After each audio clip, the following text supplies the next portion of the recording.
words I want to hear is that he apologized on behalf of the Catholic Church as a whole. It can't just be a spectacle. It has to be something that causes deep reflection, that there's deep listening going on to Indigenous people. It doesn't matter what he does, because I'm on my healing journey already, and I don't need him to apologize to heal. I call it ethnic cleansing. If you went the same thing I went through, that's how you would print it.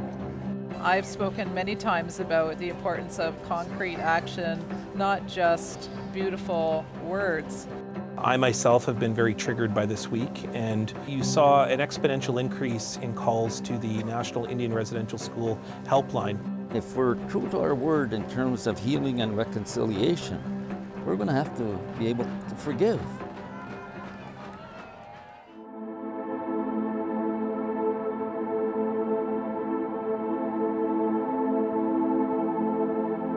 I am deeply sorry. Sorry for the ways in which, regrettably, many Christians supported the colonizing mentality of the powers that oppressed the Indigenous peoples. I wanted to hear, on behalf of the Catholic Church, I apologize for residential schools and for all of the atrocities that happened. And I didn't hear that. There was no mention in his apology of releasing the documents that we desperately need. These documents hold where these lost souls were buried. On that red banner are the names, and sometimes just the nicknames, of the children who died. An important part of this process will be to conduct a serious investigation into the facts of what took place in the past and to assist the survivors of the residential schools to experience healing from the traumas they suffered. He also didn't address a couple of key issues, one of them being the Doctrine of Discovery. That's a series of formal statements from the Pope that go back to the 1400s, and they empowered Christian colonial expansion, saying any land discovered by colonists could be claimed as their own. For decades, Indigenous communities have called for the Pope to revoke that doctrine, saying it influenced the creation of residential schools. Repudiate the Doctrine of Discovery! Renounce the people move and genocide! Without the renouncement of the Doctrine of Discovery, we're locked in a colonial system, and we need to repudiate that so we can get on with the healing. Most importantly, our sovereignty and our self-determination for our people. The Pope didn't say it, he needed to say it, and he failed.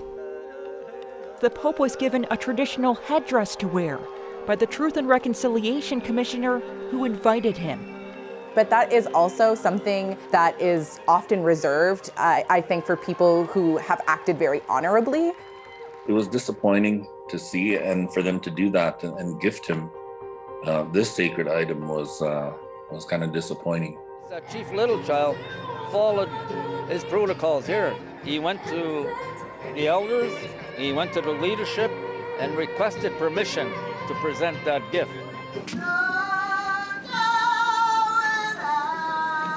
An unscripted moment, a ballad to the land and the village, sung to the tune of O Canada in Cree by Sipiko, an Indigenous woman from northern Manitoba. She hadn't planned to speak, but says she had to when the Pope put on a headdress over his skull cap, to her a sign of disrespect. You hereby serve spoken law. We, the daughters of the Great Spirit, and our tribal sovereign members cannot be coerced into any law, any treaty that is not the great law. We have appointed chiefs on our territories. Govern yourselves accordingly. Hi, hi does not mean thank you. It means that I have nothing more to say. This is just the beginning, again, of a reconciliation.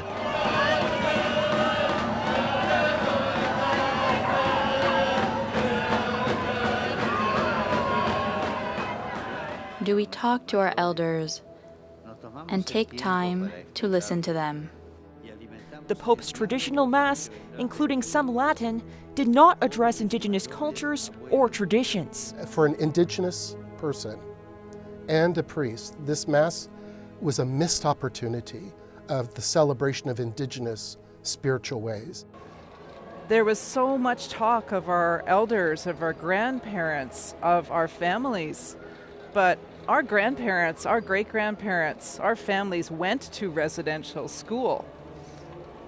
Our spirituality has not been protected. It was taken. He did speak about the future and the need to build a new future together. A future in which the history of violence and marginalization suffered by our Indigenous brothers and sisters is never repeated.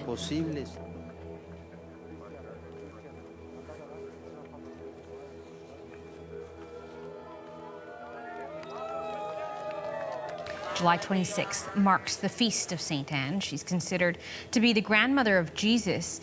Indigenous culture places strong importance on the grandmother figure.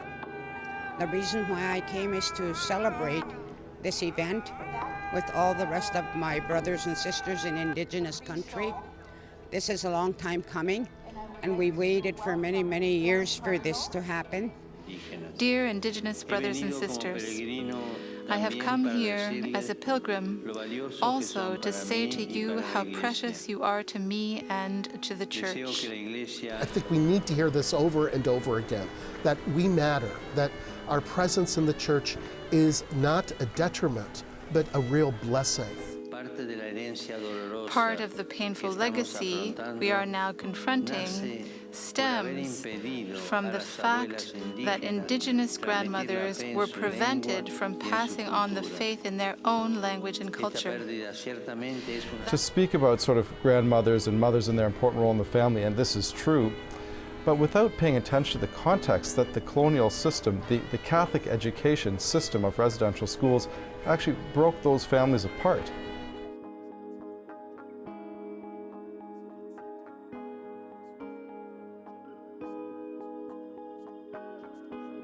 Francis again apologized to Indigenous peoples, carefully blaming the horrors of residential schools on governments and local Catholic institutions, not the Church itself. I express my deep shame and sorrow, and together with the bishops of this country, I renew my request for forgiveness for the wrong done by so many Christians to the Indigenous peoples. A group of people inside the church at today's Mass in Quebec sent Pope Francis a clear message. They held up a large sign and it reads, "Rescind the doctrine." The biggest surprise for me after this banner drop was the amount of people who came and asked what the Doctrine of Discovery was. And so just that questioning is proof that our work is so far from done. We can do little more than cling to our sense of failure and ask, what happened? Why did it happen? Honestly, this seems like more of the same. You know, we've been hearing this message over and over again, but it's hollow. We know what happened. Indigenous people have lived what has happened here. During a Vesper service in the Notre Dame de Quebec Basilica Cathedral, Pope Francis acknowledged past sexual abuse by members of the Roman Catholic Church in this country. I think in particular of the sexual abuse against minors and vulnerable people. Crimes that require firm action and an irreversible commitment. There are a lot of Indigenous Catholics who were survivors of residential school who never lived to see this day. Many of us are holding spirits of those dead people in our hearts so that they can also receive the healing that they had longed for.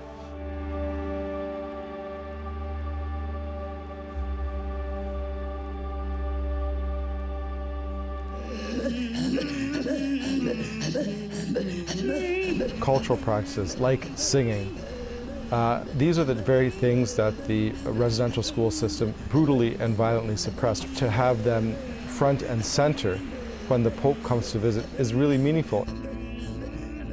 Thousands who came out for this historic visit on Inuit Nunavut to hear him say sorry in Inuktitut. I had not imagined the suffering. This renewed in me the indignation and the shame that I have felt for months. Today, too, in this place, I want to tell you how very sorry I am and to ask forgiveness for the evil perpetrated by not just a few Catholics in those schools. It's not the end, this is the beginning of hopefully helping our people to fully recover from the horrific.